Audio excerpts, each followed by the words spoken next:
Surgawi, kami siapkan hati kami untuk mendengar firman-Mu. Penuhi kami dengan Roh-Mu Tuhan. Pakai hamba-Mu dan terangi ya Tuhan dengan kuasa-Mu, sehingga firman Tuhan yang kami dengar, kami baca, kami renungkan juga memberikan kami kekuatan baru, memberikan kami tekad untuk melayani Engkau. Terima kasih Tuhan. Berbicaralah kepada kami siap mendengar. Di dalam nama Tuhan Yesus Kristus kami sudah berdoa. Haleluya. Amin. Tolong dimatikan mic-nya, jadi feedback. Semua dimatikan.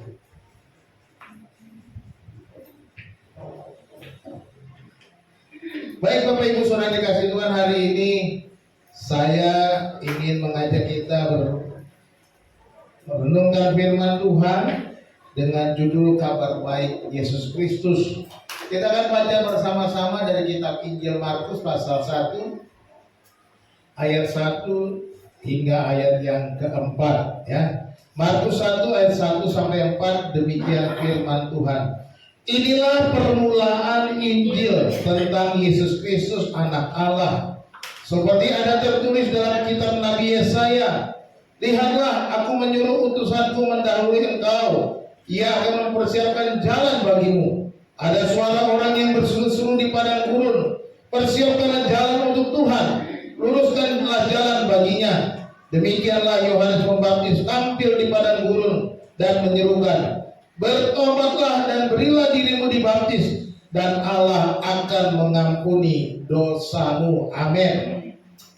Bapak Ibu Saudara dikasih Tuhan, Injil Markus ditulis oleh seorang yang bernama Markus tentunya. Markus ini disebut juga namanya Yohanes Markus. Nama lengkapnya Yohanes Markus.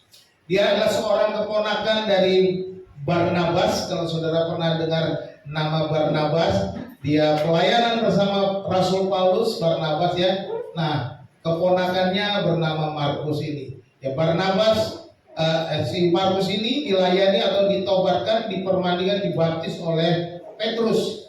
Ya, dan Petrus memanggilnya dalam 1 Petrus pasal 5 ayat 13 sebagai anak yang kasih anak rohaninya ya. Bapak Ibu, kita lihat bahwa di dalam firman Tuhan dikatakan Markus menemani Rasul Paulus dan Barnabas dalam pelayanan pemberitaan Injil.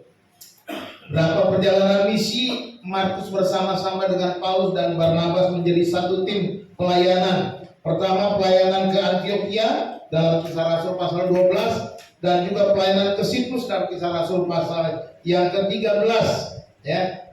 Ini yang namun Paulus dan Barnabas akhirnya berpisah pelayanan ya, menjadi dua tim pelayanan. Kalau kita membaca dalam Kisah pasal 15, mereka menjadi dua tim oleh karena Rasul Paulus gak mau melayani atau gak mau pergi pelayanan bersama dengan Markus. Karena Markus sedikit waktu itu ada masalah karena dia meninggalkan pelayanan. Paulus merasa Markus ini gak setia gitu. Akhirnya Paulus pergi dengan Silas dan Barnabas dengan Markus. Ya, itu terjadi dua tim pelayanan akhirnya menyebarkan Injil. Tetapi saudara dikasih Tuhan, Markus ini menjadi teman yang begitu penting bagi Rasul Paulus. Pada akhirnya Markus menemani Paulus di penjara. Dalam surat-suratnya di Kolose dan 2 Timotius bilang dia memanggil supaya Markus adalah teman sepenjara dengan dia, dan dia memanggil supaya Markus ada bersama-sama dengan dia di penjara karena dia sangat penting katanya bagiku. Jadi walaupun pelayanan mereka pernah berpisah, mereka tidak ada permusuhan ya, tetapi menjadi pelayanan yang luar biasa. Dan Markus menulis Injil ini, dia bukan rasul. Menulis Injil Markus, boleh dikatakan Injil Markus ini menjadi Injil yang menjadi pertama kali dibandingkan dengan Injil Matius, Injil Lukas, Injil Yohanes. Dan Markus boleh dikatakan sebagai patron daripada Injil Matius dan Injil Lukas. Markus menulis, bagaimana dia menulis kisah Yesus atau kelahiran Yesus atau pelayanan Yesus, dia mendapat tentunya dari Rasul Petrus. Pelayanan. Memang saya pikir juga Markus hidup pada zaman di mana Yesus mengajar. Markus juga pasti melihat saat Yesus disalibkan. Tetapi lebih dekatnya semua tentang apa yang diberitakan dalam Injil Markus ditulis oleh Markus didapat dari Rasul Petrus pada umumnya. Dan menarik di sini dikatakan di dalam ayat ini, dalam ayat 1 dia mulai dengan inilah permulaan. Inilah permulaan Injil Yesus Kristus. Jadi dia mulai dengan kata permulaan. Ya. Injil Yesus Kristus. Markus langsung membuka kitabnya dengan menyebutkan Injil atau kabar baik dari Yesus Kristus. Dia tidak mulai dengan silsilah. Kalau kita baca Matius, Lukas, dia mulai dengan silsilah dari mana Yesus berasal. Ini bukan biografi biasa yang ditulis oleh Markus, tetapi ini dia mau berkata, ini adalah kabar baik, ini adalah kabar sukacita, ini adalah Injil yang memberitakan. Dia mau ceritakan bahwa Yesus itu adalah kabar baik, kabar sukacita. Itu yang mau ditekankan. Nah, perhatikan Bapak Ibu Saudara dikasih Tuhan. Ada kata permulaan. Di dalam Alkitab saya pelajari permulaan itu kalau dalam kitab Kejadian. Ya, ini nggak bisa ya, kitab Kejadian ditulis pada mulanya Allah menciptakan langit dan bumi. Ada kata ini saya tulis dalam bahasa Yunani, huruf perjanjian lama bahasa Yunani itu ada diterjemahkan oleh dalam teks Septuaginta LXX ini 70. Dipercaya ada 70 rabi menerjemahkan Alkitab bahasa Ibrani ke dalam bahasa Yunani. Nah, digunakan kata arche dalam bahasa Yunaninya, atau dalam bahasa Ibraninya digunakan kata bereshit. Nah, ini puji Tuhan nih bisa kelihatan huruf-hurufnya ya, supaya kita lebih pintar. Ya, saya berusaha kemarin bagaimana supaya hurufnya bisa muncul, walaupun di sana nggak ada fontnya, tapi bisa. Ya, saya sudah pelajari caranya, jadi bisa muncul. Ya. Jadi puji Tuhan, ini kan pada mulai. Jadi kitab Kejadian dimulai dengan permulaan. Arche, pada mulanya. N itu pada mulanya. Bereshit itu ada esit mulanya sama ya. Pada mulanya. Jadi kita mulai di sini. Markus sepertinya memulai Injilnya itu dengan mengambil istilah dalam kitab pertama di dalam kitab Ibrani. Kitab Ibrani judulnya apa kalau kitab Kejadian? Ini merupakan judul kitab Kejadian. Judul kitabnya Bereshit. Jadi kitab Bereshit, kitab permulaan. Jadi Markus mulai seolah ini mulai sesuatu yang baru, perjanjian baru, yang mana yang lama dikatakan pada bulan, maka sekarang mulai lagi, yaitu kabar sukacita yang sudah diberitakan sejak zaman perjanjian lama. Ya. Nah, juga digunakan di dalam Injil Yohanes. Yohanes pasal 1 ayat 1, pada mulanya adalah firman. Digunakan juga en arche, en hologos, kai hologos proston theon. Ya, kai theos en hologos, ini kemarin waktu hari Rabu diajarin ini. Ya. Ini kita lihat ada kata en arche, ada kata arche juga. Ya, jadi digunakan di dalam kitab Kejadian, kitab Yohanes, dan kitab Markus menuliskannya permulaan Injil arche to evangelium Yesus Kristus kuyo toteo. Ya, itu artinya inilah permulaan evangelium itu Injil, Yesus itu Yesus, Kristus itu Kristus, kuyo itu anak, toteo itu Allah, anak Allah. Jadi kita melihat di sini bahwa Markus menunjukkan betapa pentingnya permulaan itu. Ya, permulaan arche. Ini bukan hanya awal sebuah cerita, tetapi awal pemenuhan janji Allah yang telah lama dinantikan. Di mana dikatakan pada mulanya, seolah dia mau membuat sesuatu yang baru. Ini sukacita, ini kabar baik, ini kabar kemenangan, ini kabar yang menyenangkan. Kalau ini sebuah kabar yang menyenangkan, maka mari kita bersukacita.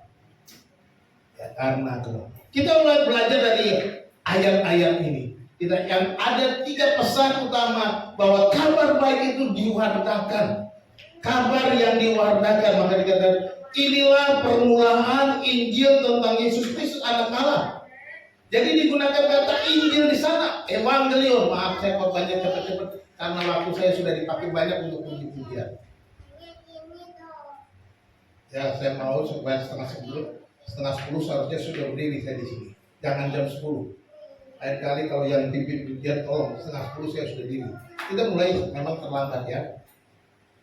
Kabar gembira, ini kabar, kata Injil itu ada kabar gembira, kabar sukacita. Ini biasanya oleh orang Romawi digunakan oleh kaisar menggambarkan kabar kemenangan. Ketika mereka laskar itu pulang dari peperangan, dan ini menjadi ada orang yang berlari-lari membawa kabar baik, membawa berita, membawa kabar sukacita bahwa kita sudah menang. Inilah pembawa kabar baik itu. Makanya di dalam kitabnya betapa bahagia orang yang membawa kabar sukacita dalam kitab kabar baik itu. Ya, ini gambaran bahwa istilah dipakai oleh orang Kaisar Romawi untuk memberikan kita menang. Ini kabar sukacita, ini kabar kemenangan, ini kabar baik karena kita sudah dengar pasukan kita menang di medan perang. Jadi Markus mau katakan kepada para pembacanya, ini juga kabar baik, kita sudah menang, Yesus sudah menang, Yesus sudah mengalahkan maut, Yesus sudah memberikan keselamatan, dialah juru selamat itu. Maka dikatakan, inilah permulaan tentang Injil Yesus Kristus. Markus memakai kata Yesus. Yesuslah Raja sejati yang membawa kemenangan Allah itu.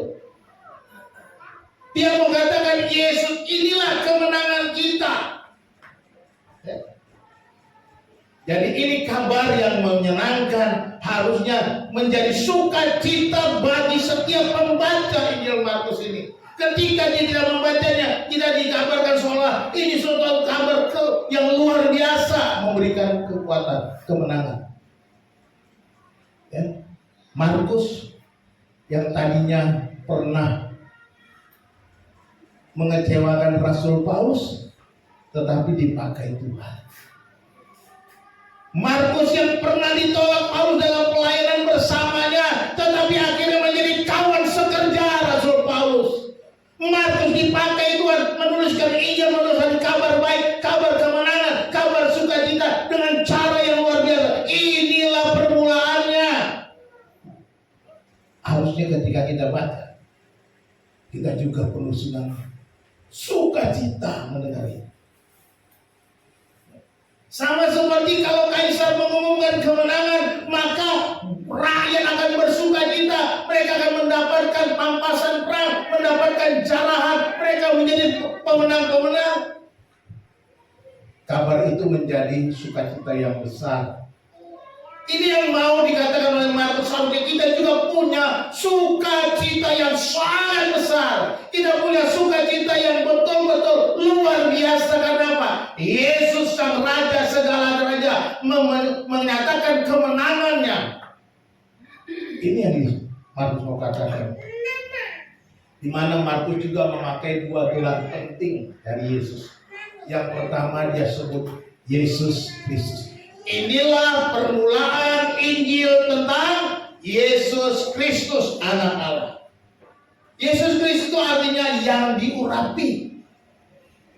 Artinya yang menyelamatkan umatnya. Dia adalah juru selamat sendiri. Tetapi di dalam bahasa Ibrani-nya itu digunakan kata Yeshua HaMashiach. Artinya Allah sendiri sang juru selamat itu. Yeshua itu adalah Tuhan juru selamat. Tuhan menyelamatkan. Kalau kata Yeshua, kata Ye itu berarti menunjuk kepada Yahweh. Shua itu menyelamatkan. Tuhan menyelamatkan, Adonai menyelamatkan. Ketika mereka mendengar nama Yeshua, mereka mau katakan Tuhan yang menyelamatkan. HaMashiach dalam bahasa Ibrani-nya, dalam bahasa Yunani-nya Kristus. Artinya yang diurapi, Mesias. Dalam kita diterjemahkan juga HaMashiach itu Mesias. Yang diurapi, artinya dia yang diurapi menjadi Raja segala raja. Dia yang menang, dia itu pemenang, dia akan membanggakan musuh-musuh mereka. Yang kedua, gelar yang dipakai anak Allah.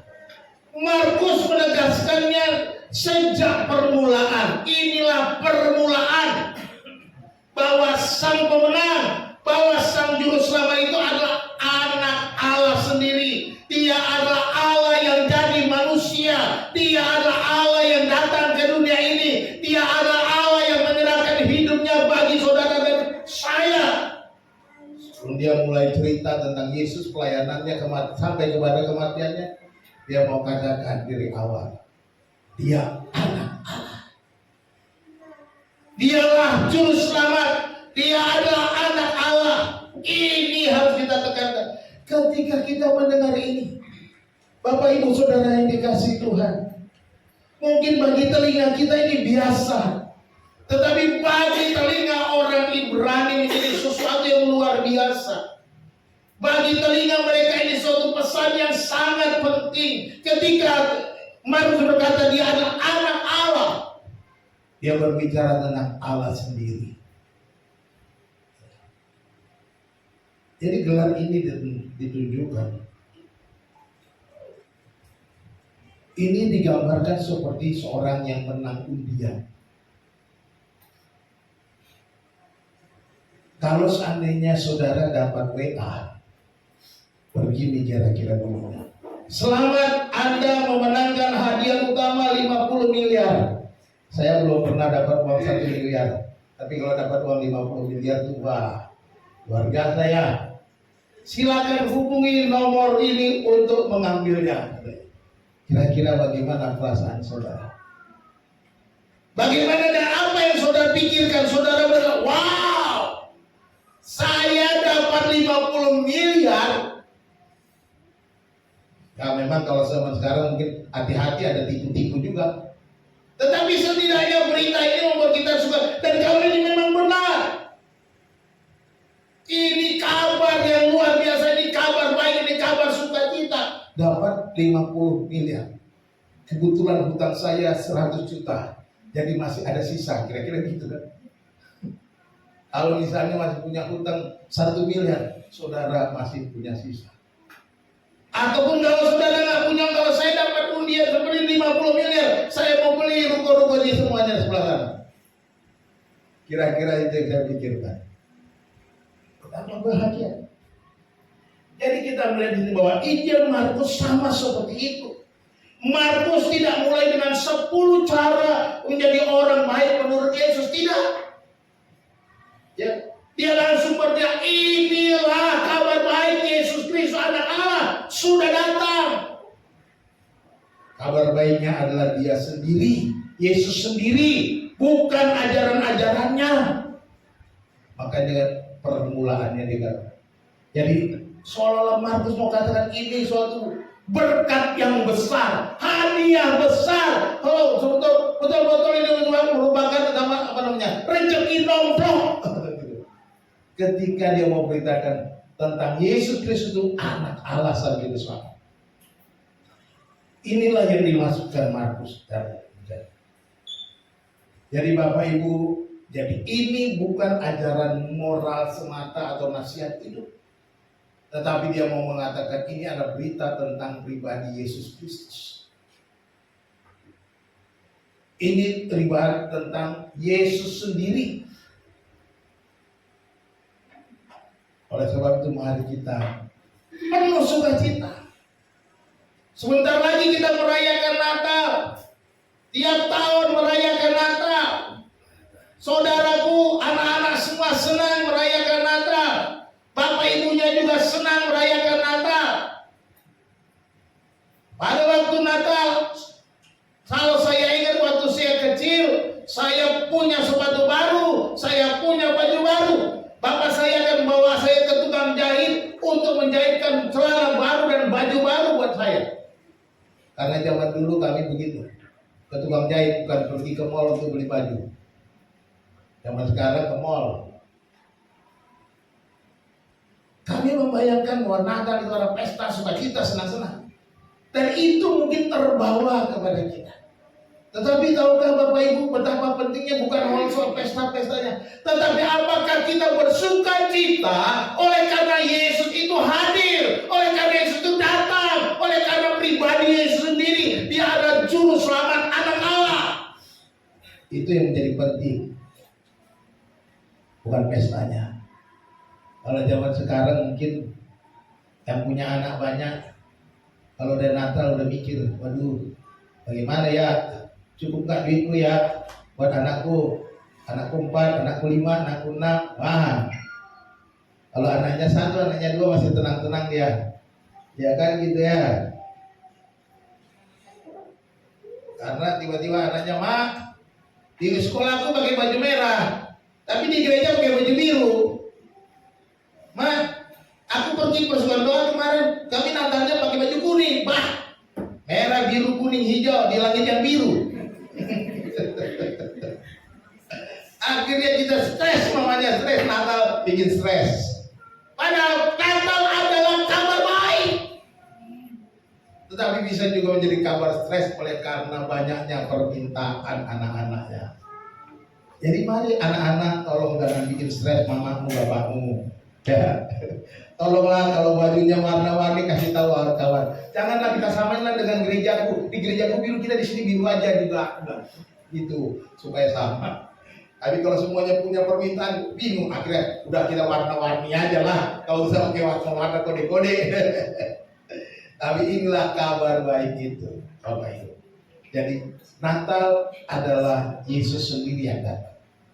Dia adalah Yeshua HaMasiah. Dia adalah juru selamat Sang Mesias, dan Dia adalah anak Allah. Yang kedua, kabar baik itu sudah dinubuatkan.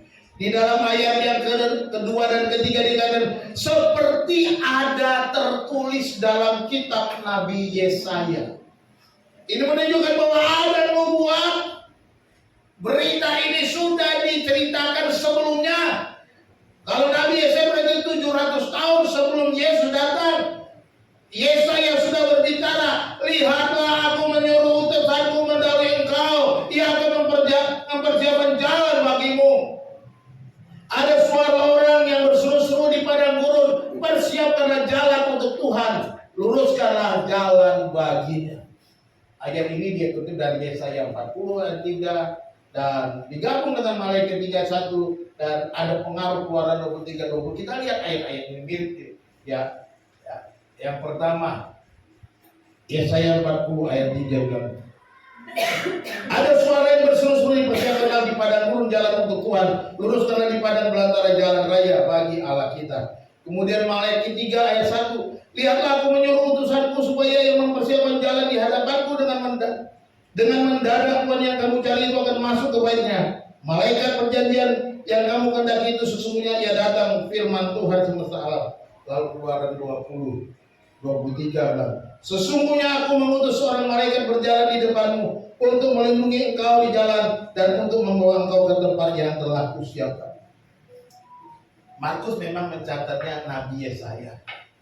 Ya, tolong dibantu kembali ke yang tadi, yang pertamanya. Terus mundur lagi. Ya, ini kan dikatakan Nabi Yesaya. Padahal ayat-ayat ini juga merupakan ada sedikit Maleaki, ada pengaruh dari kitab Keluaran. Kenapa ditulis Yesaya? Dia mau menekankan menulis satu nabi saja, bukan berarti Markus ini terlalu bodoh. Kenapa nggak ditulis Markus, Yesaya, ditulis juga Maleaki, ditulis juga Musa? Nggak perlu ditulis, cukup satu dia. Karena ayat yang Yesaya 40 ayat 3 mewakili seluruhnya ayat-ayat ini, di mana digambarkan bahwa ada seorang utusan yang mendahului Sang Mesias itu. Ada seorang utusan yang mempersiapkan Sang Mesias itu menjadi suara yang berseru-seru di padang gurun yang berkata persiapkanlah jalan untuk Tuhan. Dan ini ada nubuat bahwa kelahiran Sang Yohanes Pembaptis juga dinubuatkan. Sebelum Sang Mesias itu akan ada suara yang berseru-seru di padang gurun. Persiapkanlah jalan untuk Tuhan. Jadi yang mau kita ambil pesannya adalah jalan untuk Tuhan. Ini yang perlu kita penting perhatikan.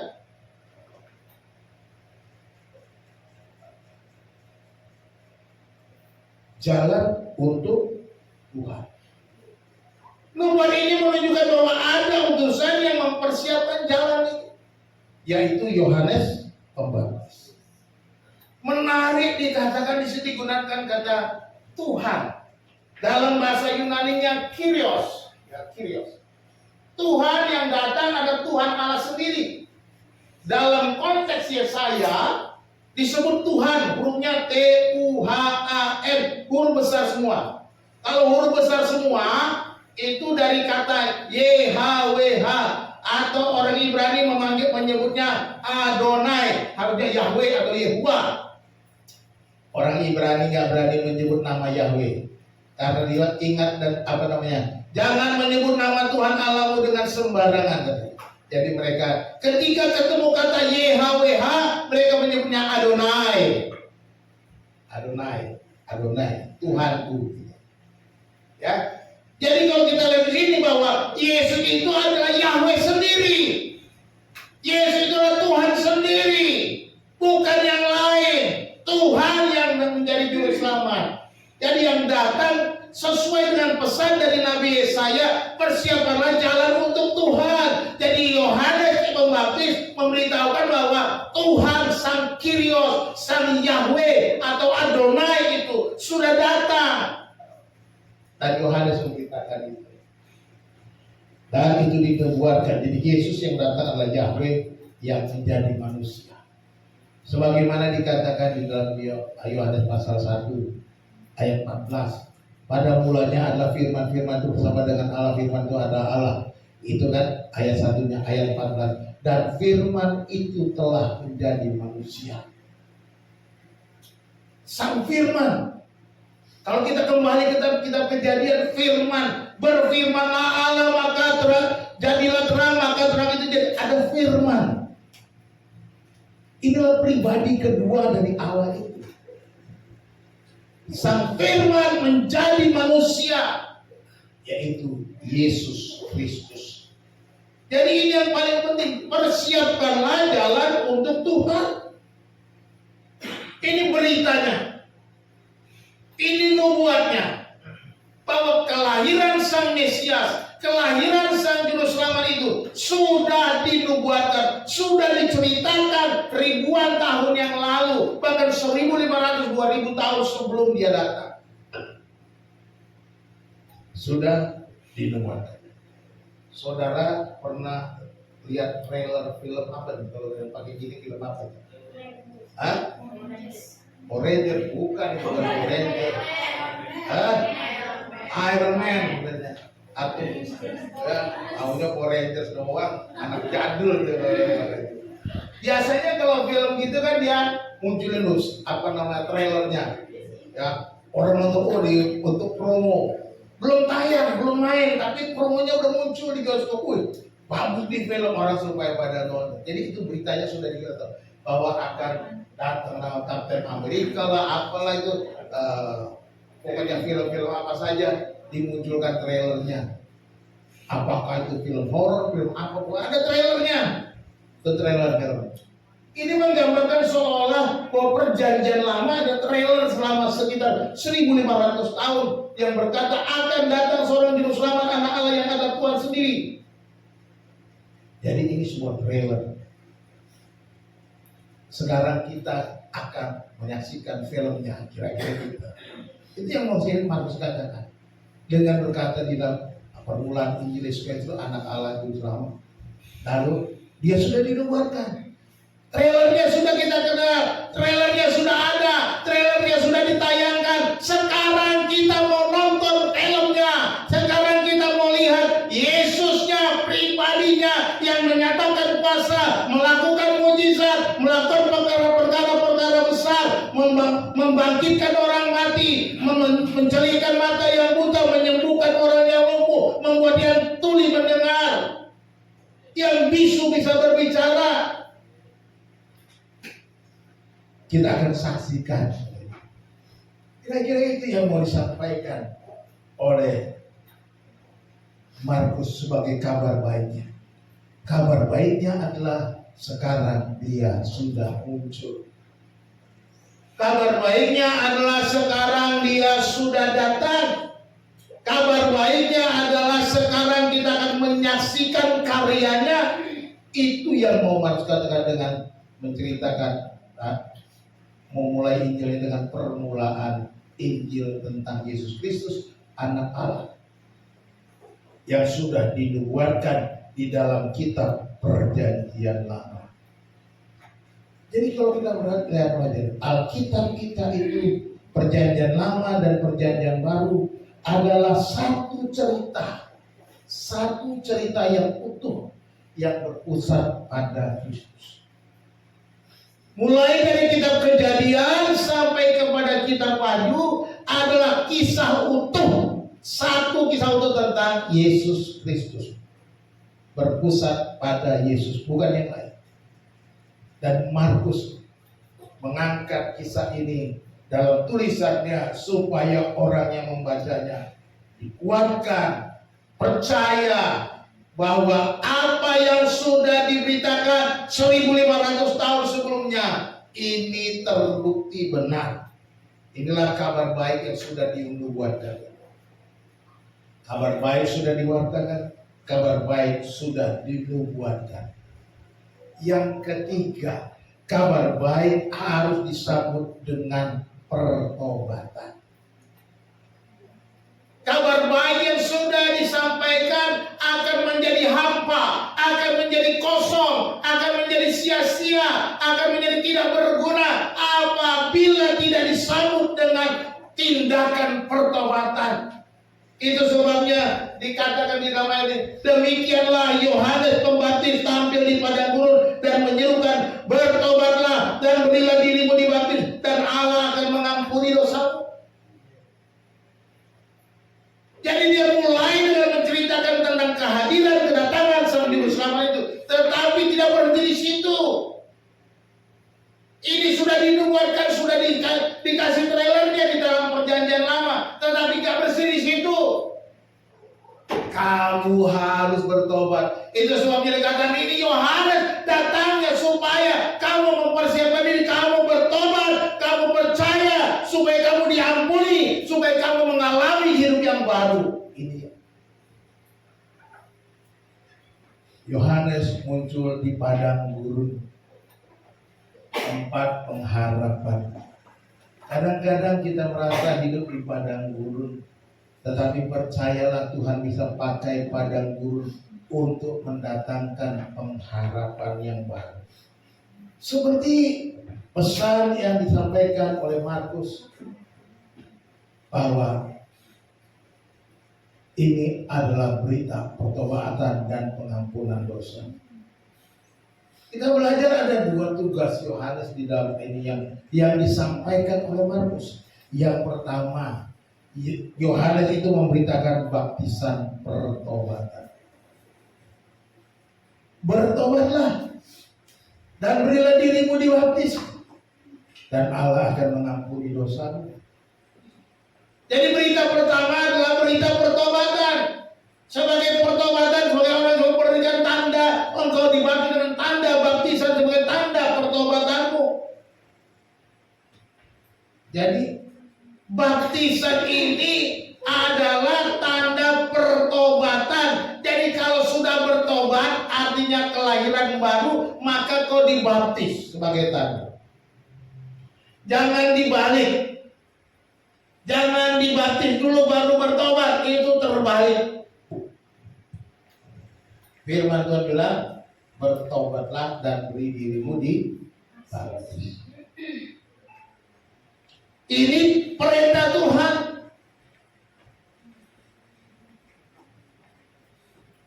Jadi mari kita mengalami pertobatan dulu. Pertobatan itu apa? Pertobatan adalah membalikan pikiran dari dosa kepada hidup yang baru, kepada kemuliaan, kepada kekudusan, kepada hidup yang takut akan Allah. Itulah pertobatan. berbalik.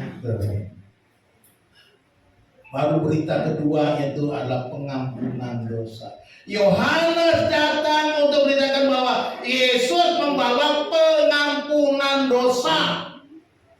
Ya. Jadi Yesus membawa pengampunan dosa.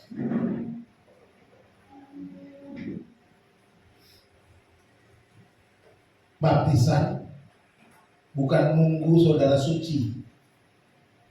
Baptisan bukan nunggu saudara jadi orang baik.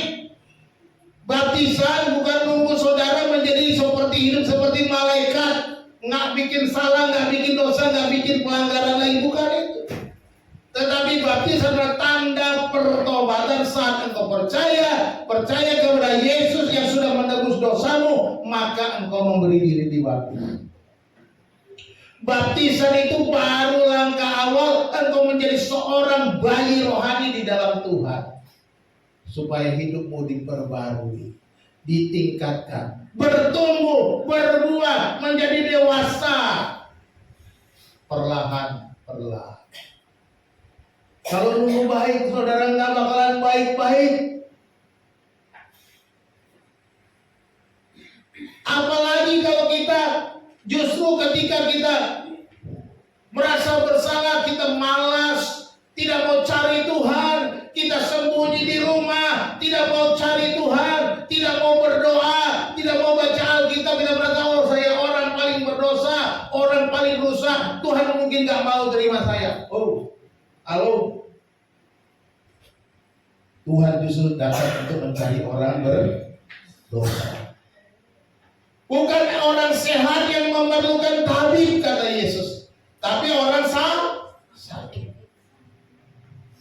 Yesus datang bukan mencari orang benar, tetapi mencari orang yang berdosa. Jangan saudara bilang, oh tunggu dulu Pak, saya nanti akan ke gereja, saya perbaiki dulu hidup saya, supaya saya lebih baik, supaya saya lebih nyaman pergi ke gereja. Saudaraku, kalau saudara jauh dari Tuhan, jauh dari persekutuan orang-orang beriman, maka saudara tidak akan pernah menjadi lebih baik. Iblis akan terus berbicara kepadamu, kamu itu gak layak, kamu itu banyak salah, kamu itu banyak dosa, jangan, kamu gak pantas di gereja. Akhirnya saudaraku, saudara makin terpuruk, makin jauh dari Tuhan. Tetapi justru saudara semakin dekat dengan Tuhan, semakin dekat dengan Tuhan, semakin berseru dengan Tuhan, semakin bergaul dengan Tuhan, maka saudara bisa diubahkan. Maka Roh Kudus bisa bekerja dalam hidupmu karena engkau sudah menyerahkannya kepadanya. Nggak bisa berubah tanpa penyerahan kepada Tuhan. Nggak bisa berubah tanpa saudara ketundukan penuh kepada Tuhan. Nggak bisa. Saudara bisa berubah kalau saudara berserah kepada Tuhan. Saudara datang kepada Tuhan, Tuhan ini aku, bentuklah aku seturut kehendak. Kalau dengan kekuatan sendiri, saudara jauh-jauh, saudara makin lemah. Ibaratnya kayu api yang dipisahkan dari api unggun, dia akan sendirian, maka dia mati sendirian. Tetapi api yang dibakar semakin banyak kalinya, semakin menyala, semakin besar, semakin kuat. Itulah yang dimaksudkan dengan persekutuan itu penting. Jadi baptisan Yohanes ini bukan baptisan Kristen menurut Yesus ya. Jadi ini adalah tanda pertobatan yang nyata yang mempersiapkan hati menyambut Yesus. Kalau sekarang baptisan itu baru baptisan Kristen. Karena kita berbaptisannya di dalam nama Bapa, Anak, Roh Kudus. Kalau sebelumnya Yohanes tidak membaptis dalam nama Bapa, Anak, Roh Kudus. Ini berarti baptisan Yohanes yang pertama ya. Tapi sekarang kita tidak lagi dengan baptisan Yohanes, tapi kita dengan baptisan dalam nama Tuhan Yesus Kristus.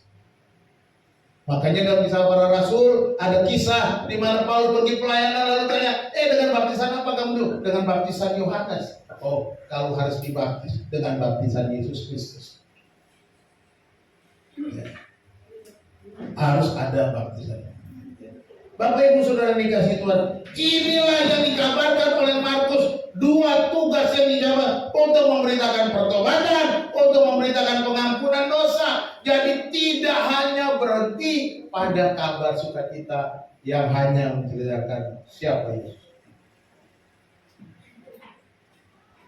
Ini ibaratnya kita punya hutang 5 miliar. Tadi uangnya 50 miliar ada hadiah. Kita punya hutang di bank 5 miliar. Tiba-tiba ada orang yang datang berkata, hutangmu sudah kubayar, hutangmu sudah lunas. Padahal hutang kita saking banyaknya, rumah mau disita. Ya. Ada orang bilang, aku sudah bayar hutangmu. Ya, lunas. Semua hutang sudah saya bayar lunas. Mulai hari ini kamu bebas dari hutang. Inilah yang dikabarkan dengan kedatangan Yesus oleh Yohanes. Kalau kamu percaya kepada Dia yang akan datang daripadaku, yang aku tidak layak membuka tali kasutnya, engkau sudah lunas dibayar. Sekarang juga dikatakan dalam firman Tuhan bahwa orang-orang yang percaya sudah lunas hutangnya dibayar Tuhan. Hutang dosa kita sudah lunas. Tidak ada lagi hutang. Injil selalu memanggil kita untuk bertobat, mengakui dosa dan berbalik kepada Yesus. Bertobat. Kabar baik akan menjadi sia-sia kalau tanpa pertobatan. Kabar baik ini tidak akan berguna kalau kita tidak bertobat dan menerima pengampunan, karena kita sudah diampuni. Hutang kita sudah lunas.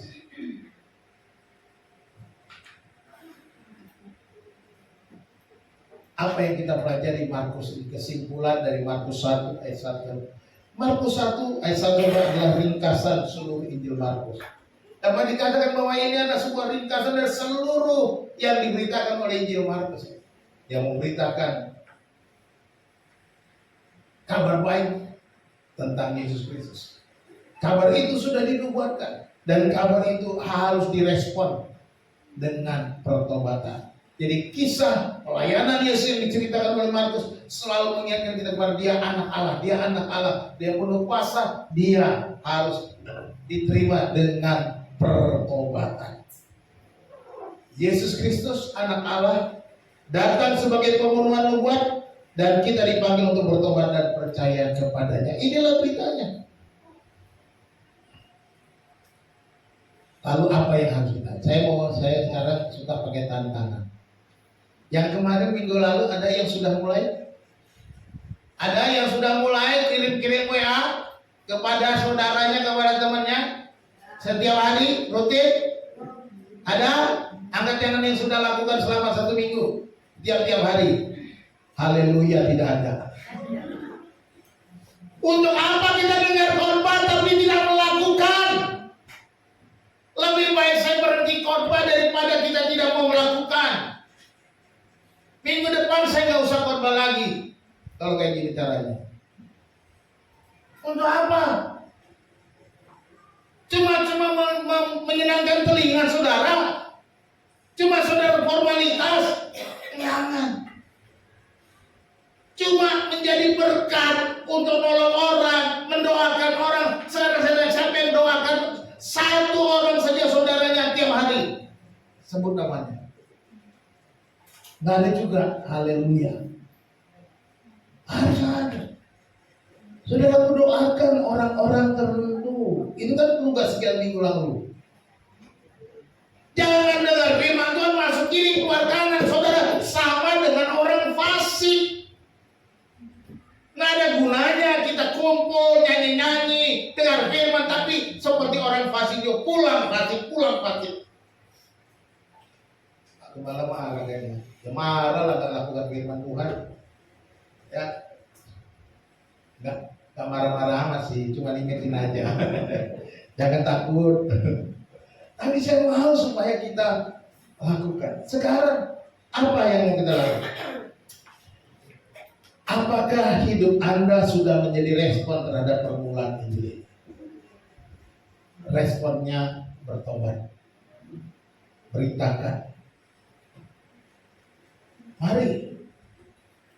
Kalau saudara belum merasakan kabar baik ini benar-benar kabar baik, belum merasakan ini betul-betul kabar sukacita, kabar yang menyenangkan, kabar yang menggembirakan, hari ini saudara, saya mau katakan ini bukan kabar biasa.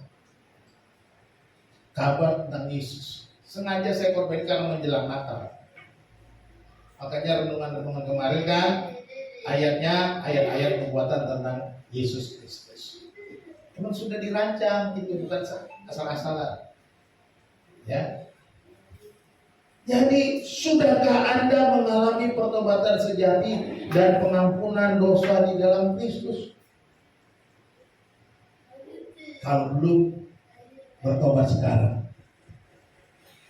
Kalau belum mengalami pertobatan dan pengampunan dosa, datang kepada Yesus, katakan, Tuhan terima kasih, aku bersyukur, aku mau bertobat, aku mau menjadi manusia yang baru, aku bersyukur menerima pengampunan dosa di atas kayu salib yang telah Engkau lakukan bagiku.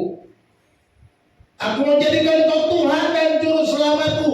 Kuasai hidupku Tuhan, pimpin langkahku Tuhan, pimpin jalanku Tuhan, pimpin hatiku Tuhan, pimpin setiap perbuatanku ya Tuhan. Pertobatan. Kita mau hidup di dalam Tuhan. Lalu siapakah yang hari ini perlu Anda beritakan? Saudara coba pikirkan. Hari ini tugasnya kita adalah siapa yang perlu kita beritakan Injil Yesus Kristus, kabar baik. Pulang ke rumah, saya mau beritakan untuk si A, si B, si C. Atau saudara mungkin ingat teman dekat saudara, saya mau beritakan kabar baik ini kepada teman saya, si Polan. Di tempat kerja, di tempat sekolah, dimanapun. Atau teman baik saudara, saya mau beritakan kabar baik ini. Pak, tapi saya takut Pak, karena dia nggak seiman, nggak seagama dengan. No problem, saudara cuma memberitakan kok. Ya, kita cuma memberitakan, bukan suruh dia masuk Kristen tak. Saya nggak suruh saudara cari orang jadi masukkan Kristen, enggak. Saya nggak minta saudara untuk cari orang untuk bawa dia ke gereja ini, enggak. Tapi yang tugas kita memberitakan. Buat catatan saudara, saya mau beritakan ini untuk A, B, C, D. Mungkin ada 3, ada 4, ada 1, ada 2. Tapi buatlah satu catatan. Cuma memberitakan. Urusan berikutnya itu urusannya Tuhan. Dia menerima atau tidak itu urusannya Tuhan. Yang penting saya sudah memberitakan. Jadi kalau kita lihat di sini Markus 1:15 berkata, waktunya telah genap dan kerajaan Allah sudah dekat. Bertobatlah dan percayalah kepada Injil. Ini berita Yohanes Pembaptis. Yohanes memberitakan waktunya telah genap dan kerajaan Allah sudah dekat. Bertobatlah dan percayalah kepada kabar baik ini. Percayalah kepada Injil. Jadi kesimpulan khotbah saya itu ditulis dalam Markus 1 ayat 15. Lalu apa yang harus kita lakukan? Kita belajar hari ini bahwa kabar baik itu sudah diwartakan, ya, dalam ayat yang satu. Tugas kita adalah memberitakan kabar baik tentang Yesus Kristus setiap hari, di mana saja, kapan saja, kepada siapa saja. Beritakan kabar baiknya, jangan kabar buruk, apalagi kabar burung. Kabar burung kan ya wak-wak gitu loh. Jangan, oh katanya begini, jangan. Hoax jangan dikabarkan. Kabar baik aja. Perbuatan Tuhan yang saudara alami itu kabar baik. Karya Allah dalam hidup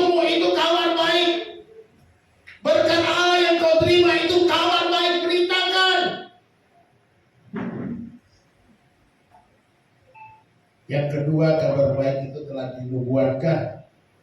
Mari kita juga beritakan nubuat Alkitab bahwa dia juga akan datang yang kedua kali. Yesus akan datang lagi. Ya, masih ingat lagunya? Dia akan datang lagi. Karena enggak jarang dinyanyikan pasti lupa. Ya. Yang ketiga, kabar baik harus disambut dengan pertobatan. Bertobatlah dari cara hidup yang lama kepada cara hidup yang baru sesuai dengan firman Tuhan. Inilah kabar yang disampaikan oleh Markus dalam Injilnya. Bahwa kabar baik itu diwartakan, kabar baik itu dinubuatkan, kabar baik itu juga harus disambut dengan pertobatan. Tanpa itu semua bukanlah kabar baik, menjadi kabar biasa-biasa saja.